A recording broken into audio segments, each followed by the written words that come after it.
Sasa përfshihet në një debat të gjatë dhe shumë të ashpër me Albën, një përplasje që nis gradualisht, por që shpejt merr për masa të mëdha dhe tensioni rritet nga minuta në minutë.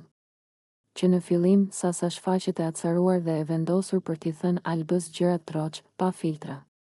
Ajo e akuzon hapur Albën se po i përdor djemt brenda shtëpisë për interesat e saj personale, duke i manipuluar emocionalisht dhe duke luajtur me ndjenjat e tyre sa herë që i le verdis, sipas Sasës. Alba di shumë mirë çfarë bën dhe nuk është as pak naive.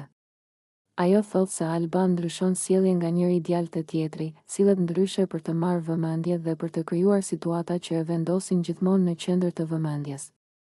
Sasa e thekson se kjo nuk është lojë e pastër dhe se publiku jashtë po e kupton gjithçka që po ndodh. Debati ashpërsohet edhe më shumë kur Sasa përmend Elionën.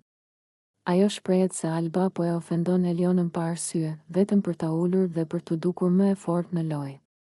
Sasa e quan këtë sjellje të padrejtë dhe të ulet, duke thënë se Eliona nuk e meriton të sulmohet kot, vetëm sepse Alba ka nevojë të nxjerrë nervat ose të krijojë konflikt. Ajo vazhdon duke e quajtur Albën manipuluese, duke thënë se gjithçka që ajo bën është e llogaritur dhe se nuk ka asgjë spontane në sjelljen e saj. Sasa thekson se Alba di si t'i provokoj njerëzit, si t'i çojë situatat aty ku ajo dëshiron dhe më pas të dalë si viktimë.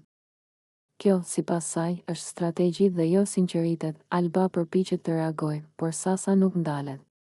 Ajo flet gjatë, me tone të forta, duke treguar se ky mendim nuk është krijuar në një ditë, por është rezultat i asaj që ka parë dhe përjetuar në shtëpi.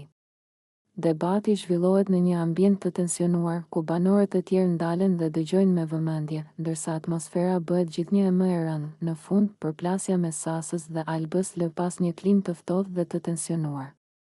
Fjalët e thëna peshojnë rënd në shtëpi dhe ky debat shihet si një nga momentet më të forta. Kuak.